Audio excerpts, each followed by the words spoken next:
परिचय। छात्रों, क्या आप जानते हैं कि पूर्णांक क्या है?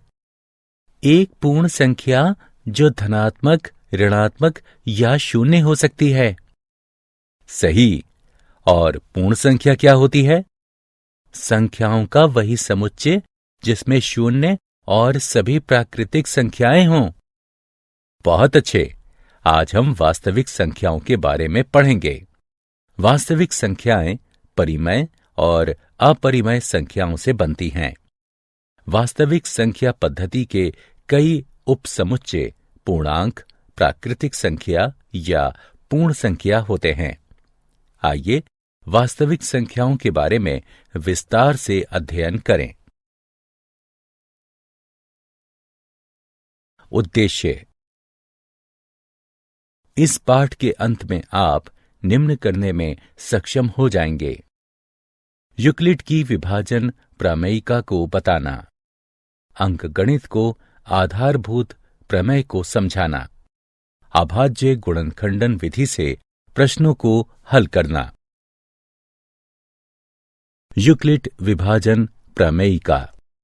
दो धनात्मक पूर्णांक a और b दिए रहने पर ऐसी अद्वितीय पूर्ण संख्याएं q और r विद्यमान हैं कि a बराबर bq जमा r, शून्य छोटा या बराबर है r, छोटा है b से।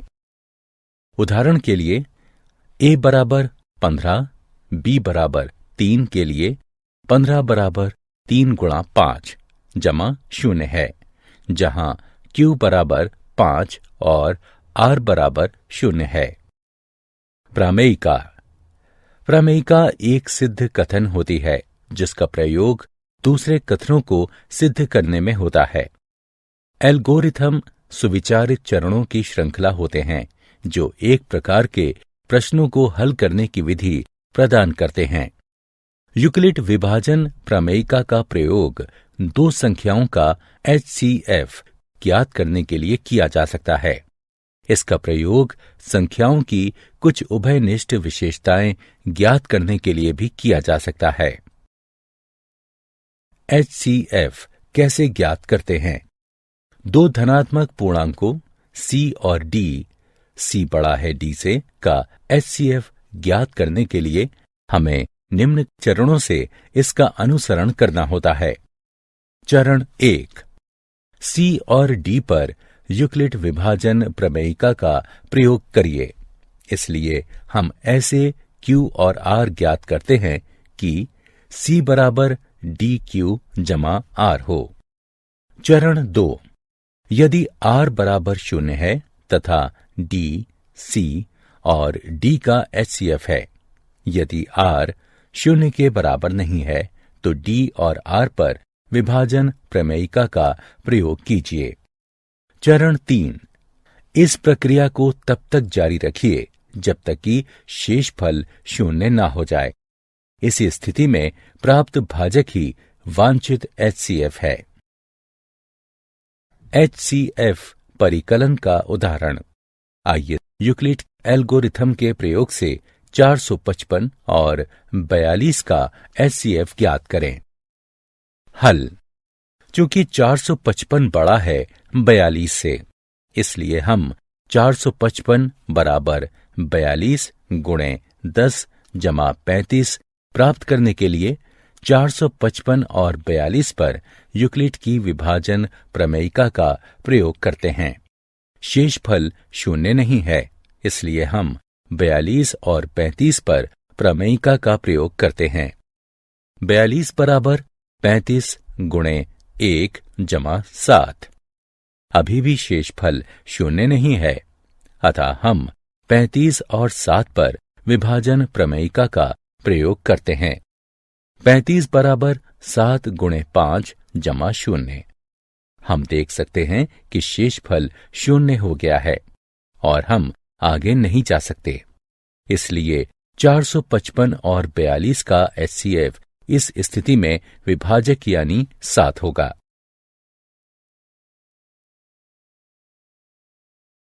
यूक्लिड के प्रमेय का उदाहरण। आइए सिद्ध करें कि प्रत्येक धनात्मक समपूर्णांक 2q के रूप का होता है और प्रत्येक धनात्मक विषम पूर्णांक 2q जमा 1 के रूप का होता है, जहां q कोई पूर्णांक है। हल। मान लीजिए a कोई धनात्मक पूर्णांक है तथा b बराबर 2 है। तब यूक्लिड विभाजन एल्गोरिथम से ऐसे पूर्णांक q और r हैं इस तरह से कि a बराबर 2q जमा r, जहां 0 छोटा या बराबर है, r छोटा है 2 से। अब 0 छोटा या बराबर है, r छोटा है 2 से, अर्थात 0 छोटा या बराबर है, r 0 छोटा या बराबर है 1 से, अर्थात r बराबर 0 या r बराबर 1। चूंकि r एक पूर्णांक है, इसलिए a बराबर 2q या a बराबर 2q जमा 1। यदि a बराबर 2q है तो a एक धनात्मक पूर्णांक है। हम जानते हैं कि धनात्मक पूर्णांक या तो सम या विषम हो सकते हैं, इसलिए कोई भी धनात्मक विषम पूर्णांक 2q जमा 1 के रूप का होगा।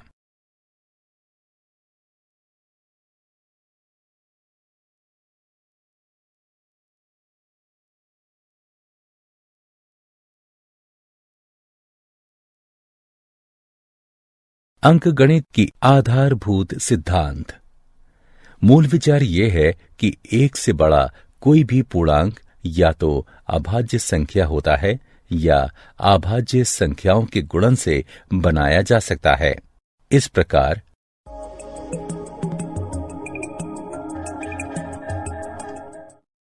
आइए परिभाषा से शुरू करें।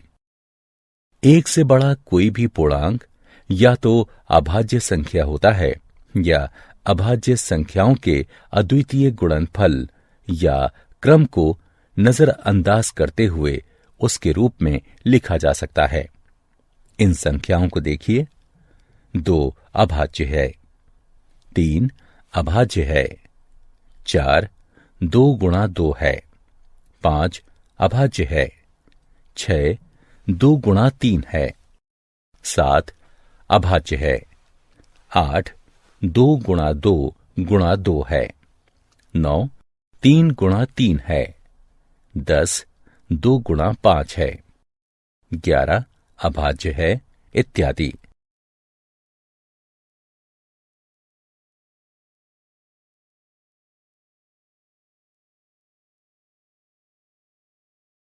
एलसीएम और एचसीएफ में संबंध। किन्हीं भी 2 धनात्मक पूर्णांकों a और b के लिए एचसीएफ a b गुणा एलसीएम a b बराबर a गुणा b। उदाहरण, यदि a बराबर 3 और b बराबर 6 है, एचसीएफ 3 6 गुणा एलसीएम 3 6 बराबर 3 गुणा 6 बराबर 18। यदि हमारे पास 2 धनात्मक पूर्णांकों का एलसीएम है तो हम इस परिणाम को प्रयोग करके उनका एचसीएफ ज्ञात कर सकते हैं। हम किन्हीं 2 संख्याओं का एचसीएफ और एलसीएम अभाज्य गुणनखंडन की सहायता से ज्ञात कर सकते हैं। आइए देखें कि कैसे। 510 और 276 का एलसीएम और एचसीएफ ज्ञात कीजिए। 510 बराबर 2 गुणा 3 गुणा 5 गुणा 17। 276 बराबर 2 गुणा 2 गुणा 3 गुणा 23। 510 और 276 के उभयनिष्ठ गुणनखंड 2 और 3 हैं, अतः एचसीएफ बराबर 2 गुणा 3। एलसीएम ज्ञात करने के लिए उभयनिष्ठ गुणनखंडों को एक बार फिर लिखिए और फिर बचे हुए अभाज्य गुणनखंडों को लिखिए और फिर इन दोनों का गुणन कर दीजिए। आपको दी गई संख्या का एलसीएम प्राप्त हो जाएगा। 510 बराबर 2 गुणा 3 गुणा 5 गुणे 17। 276 बराबर 2 गुणा 2 गुणा 3 गुणा 23। उभयनिष्ठ गुणनखंड 2 और 3 हैं और 510 के बचे हुए अभाज्य गुणनखंड 5 गुणा 17 है तथा 276 के बचे हुए अभाज्य गुणनखंड 2 गुणा 23 है। अतः 510 और 276 का एलसीएम है बराबर 2 गुणा 3 गुणा 5 गुणा 17 गुणा 2 गुणा 23 बराबर 23,460। आइए देखें कि एलसीएम और एचसीएफ के गुणनफल और स्वयं उन संख्याओं के गुणनफल में क्या संबंध है। ऊपर के उदाहरण में संख्याओं का गुणनफल बराबर 510 गुणे 276 बराबर 1,40,760। एचसीएफ और एलसीएम का गुणनफल बराबर 23,460 गुणा 6 बराबर 1,40,760। अतः एचसीएफ और एलसीएम का गुणनफल बराबर संख्याओं का गुणनफल दो संख्याओं ए और बी के लिए एचसीएफ ए बी गुणे एलसीएम ए बी बराबर ए गुणा बी। उदाहरण, दो संख्याओं का एलसीएम 126 है। यदि एक संख्या 18 है और संख्याओं का एचसीएफ 2 है तो दूसरी संख्या ज्ञात कीजिए। हम जानते हैं कि दोनों संख्याओं का गुणनफल बराबर होगा उनके एलसीएम और एचसीएफ के गुणनफल के, यानी 18 गुणा x बराबर 126 गुणा 2। यहां x दूसरी संख्या है, यानी x बराबर 126 गुणे 2 बटे 18 है, तो x बराबर 14 होगा।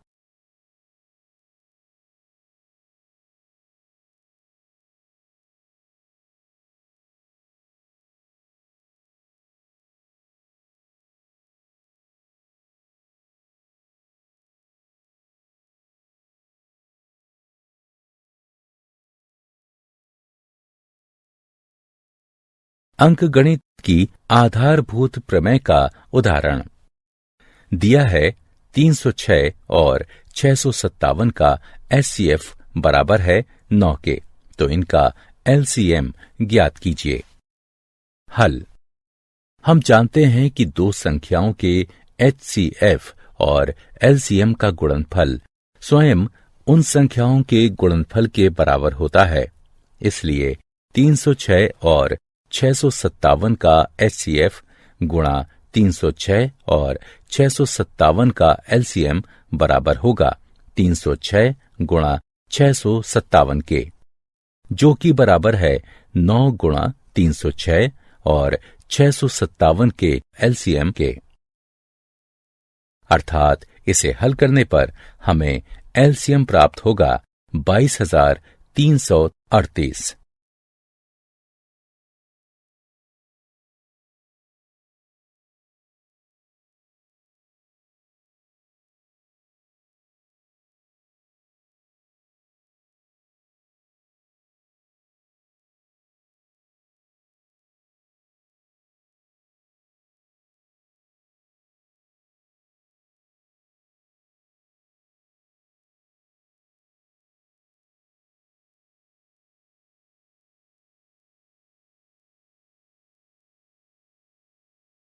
क्या आप जानते हैं 17वीं शताब्दी में सर्वप्रथम डेकार्टे ने बहुपदों के मूल को व्यक्त करने के लिए रियल शब्द का प्रयोग किया और उन्हें इमेजिनरी संख्याओं से अलग किया।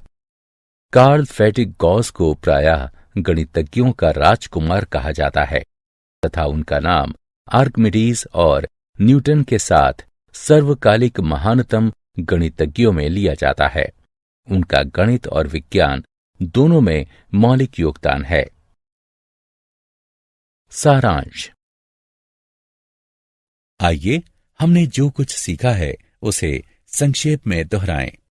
यूक्लिड विभाजन प्रमेय का दो धनात्मक पूर्णांक ए और बी दिए रहने पर ऐसी अद्वितीय पूर्ण संख्याएं Q और R विद्यमान है कि A बराबर BQ जमा R, जहां शून्य छोटा या बराबर है R से और B R से बड़ा है। यूक्लिड विभाजन एल्गोरिथम। ये यूक्लिड विभाजन प्रमेयिका पर आधारित है। इसके अनुसार किन्हीं दो धनात्मक पूर्णांकों A और B, जहां B बड़ा है A से, इसका HCF निम्न प्रकार ज्ञात किया जा सकता है। चरण 1, विभाजन प्रमेयिका का प्रयोग करके Q और R ज्ञात कीजिए, जहां A बराबर BQ जमा R, शून्य छोटा या बराबर है, R छोटा है B से। चरण 2, यदि R बराबर शून्य है तो HCF B है। यदि R बराबर नहीं है शून्य के तो B और R पर यूक्लिड प्रमेयिका का प्रयोग कीजिए। चरण 3, इस प्रक्रिया को तब तक दोहराते रहिए जब तक कि शेषफल शून्य ना हो जाए। इस स्थिति में भाजक ही HCF AB होगा। साथ ही HCF AB बराबर HCF BR। अंकगणित की आधारभूत प्रमेय प्रत्येक भाज्य संख्या को अभाज्य संख्याओं के एक गुणनफल के रूप में व्यक्त किया जा सकता है तथा यह गुणनखंडन अभाज्य गुणनखंडों के आने वाले क्रम के बिना अद्वितीय होता है।